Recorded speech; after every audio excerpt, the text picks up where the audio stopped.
Hello, Potter fans. This is David and Steve, just fresh back from the Peoria Invite, Detweiler Park on this just blistery warm October afternoon. We figured it's perfect weather that we need to check out the world's famous Morton Dairy Queen before they close for the season. That's right. Dave, what are you having? I'm got a cookie dough blizzard myself, Steve. Is that small or a large? That's a small. Okay, awesome.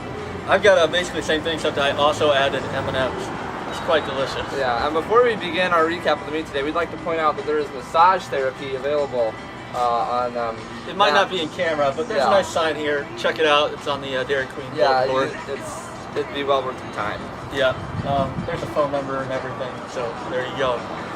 Let's start out with the girls race today, since that was the first one. Dave, can you tell me about it? Give me a little recap of how it went. The girls were racing first today, so they got the first chance to see the course. A lot of our girls took out really hard, and I really like to see that, really going out and getting after the first mile.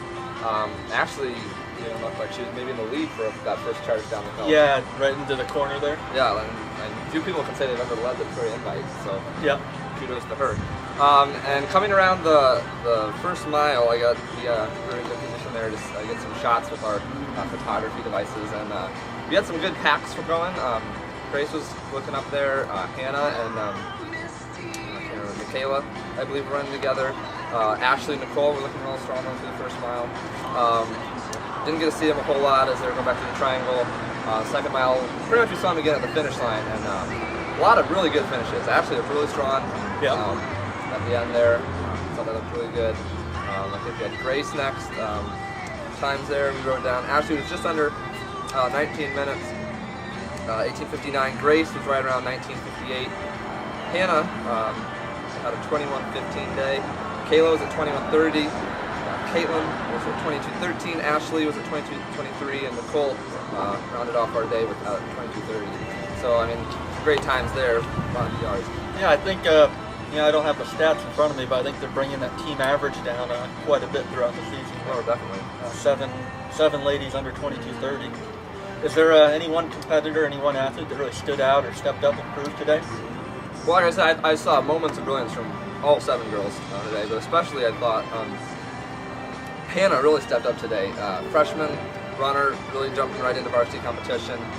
Grabbed our 3rd spot today, which is team high, season high for her. So I think she's only going to improve over the years, and that's really good to see. Yeah. What do you think about how the Potter ladies look against the local competition, other 2A teams they might see at the regional or the sectional? The only teams we really saw today, East Peoria was there on the girls' side, Metamora was there on the girls' side. So there's some regional competition that's looking, we got to see again. The conference is only about 2 weeks away. It's going to be really interesting to see what these girls can do to finish out their season, because we've shown we're improving every meet to meet, and we just want to keep that going and hopefully carry that to the sectionals. Well, my next question was going to be what you think about the rest of the season, but I think you pretty much answered that. Do you have any other thoughts you want to add on it? Right now we have 2 races, or 1 more race at Detweiler, but it'd always be great to qualify at sectionals and get 1 more run at Detweiler. I think for several of these ladies that it could be a possibility in the future. Good. All right. Good to see the Lady Potters are doing well. Yeah. Well, Steve, I want to turn over to you now. You can help us recap the guys' race. What did you just basically give us the rundown and the times, what you saw in the guys' race today? Guys' race, it looked pretty good. Guys got out really well. Nice and quick, but restrained. I think we had a lot of Potters right in that 5:15 to 5:30 range for the mile. I think Joe might have been out a little bit quicker, which is right about where they need to be. So I think they looked pretty good. Overall, they were holding fairly even splits, but moving up the field as other people fell off. Competed very well with Metamora's guys. Overall, I think everyone finished pretty good. We had Nathan Smith with the 6th Potter today, which means he didn't score, but he ran 16:42. And I don't think I've ever seen a Potter team have someone run that fast and not score as one of the top 5. So they did great. Let me give you the times here. Joe Zeller ran 15:37, which I believe may be fastest time by a junior class runner at the Peoria Invitational in quite a long time. He was followed by Dale and Nick, who were both 16:16. Dan Getz stepped up today at 16:35. Austin Bradford with 16:41, and Nathan Smith with 16:42. And round out the top 7, we had Andrew Young with 17:10, which is just awesome times today. Did you notice any one Potter just really kind of have a breakout race today, or just looked especially strong? I would say, everyone looked good. I would say the breakout race today was probably Dan Getz.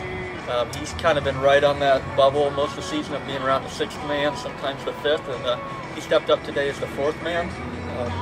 Ran a really quick time, 16:35. I think is probably a huge PR for him. Maybe by 45 seconds or a minute or more, I would think. So yeah, I would say he would probably be our biggest improvement today.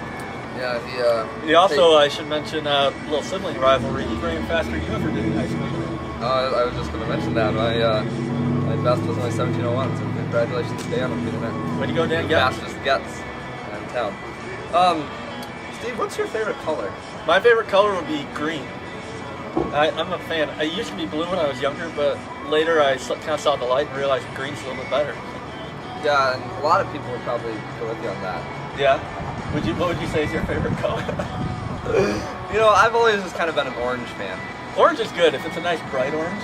Yeah. Not like a pumpkin orange. No, yeah, I'm thinking like U of I orange, Like Okay. when I do the whole orange night, that just really gets me going. Yeah. Kind of like this race. Yeah, this race gets me pumped. This I like race it. really got me Great going. weather, good racing. How do you think the guys fared against kind of the area competition today, Steve?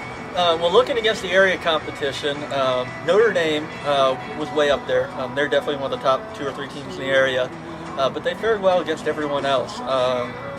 They beat Ridgewoods and most of the other local teams. I think they lost to Metamora by about 3 points. And Metamora's traditionally one of the best teams in the area, so they're right up there, 3 points. That's something that Hey, in can flip basketball, around. that can change in one possession. Yeah. So, Oh, how do you think the Potters are going to look for the rest of the year? Only a few more weeks left in the season. well, I think they're looking pretty good. Like I said, they beat most competition. They lost to Metamora by 3 points. But yeah, look at that, 3 points. I don't think any Potter today thinks that they did absolutely everything perfect they could. So, one little thing could get you that 3 points. And I think these men are being well trained. I think once they start resting in a few weeks, get a little more sharpening work, I think they're going to look pretty good come time for the sectional. It's going to be a tough sectional, but I think they'll be ready. Yeah, and just to point out what Steve said, how all the guys have improved. In 2007, I led the team at the Peoria Invite with a 17:11, and in today's race, I wouldn't even. You wouldn't have been able to run. I wouldn't have been able to run. You would have been the alternate. They have completely lapped 2017. I like that lap. Yeah. I should also point out on kind of a similar note that it appears that Joe Zeller has set out to become a better cross-country runner than me. I'm not sure why that matters to him, but I just like him to realize that he's already there. So yeah. Yeah. Steve, what was your just favorite moment of being out at the park today? My favorite moment. Well, I should set this up a little bit. If you don't know, Dave's knee is hurt. So he's not supposed to be running, and really even walking sometimes hurt. He's so dedicated, wanting to get around from place to place and see the Potters at all the various moments. And it's just really funny watching him try and hop on his left leg, which is his good knee. And he's actually hopping a little bit faster than I was walking, and I found that rather funny. Took me up. Yeah. Ask me a question. Distract me. Okay, Dave. What would you say was your favorite moment of today? Oh, well, I could almost go on for hours, Steve. But if I had to limit it to just one... The race wasn't even hours. I know. That's why it'd be really funny. But during the guys' race, we were walking across the 2 mile. We cut across the course to get up to our finishing position on the rock, where we kind of established as our zone. It's a good rock. And as we were walking up to the rock after we had cut across the course, this official came up to us and threatened to disqualify Morton because we were cutting across the course and distracting runners. So I thought it would have been hilarious if they would have disqualified Morton because we just walked across the course. So you can disqualify people just because we're wearing shirts that say Morton? Yeah, so I think next race we go to, we should wear like a York shirt. Yeah, come to think of it, run back and forth. How do we even know that guy was really an official? You can buy one of those bright yellow vests anywhere. Maybe we should buy a bright yellow vest. Yeah. Look for us at the next meet. We'll be wearing bright yellow vests, or we'll be dressed as Metamora fans, one or the other. So. And if you want to watch videos of this race, because I had my camera there all day, you can simply just scroll down. Yep, right down. It'll be So right down there below us, you can catch videos of all the races from the day, and maybe we'll put a few words up there. But this pretty much. We'll probably have a link to some pictures too, way down at the bottom. Yeah, just keep going down on this vlog, and you'll find them. So, thanks for tuning in. Have a happy Saturday and Sunday. What's our next race we got, Steve? Oh yeah, that's a good thing to think about. Next race, we got Tuesday. We have a dual meet against East Peoria, which is a team we haven't gotten to see much, but one of the tougher teams we got to worry about at the sectional.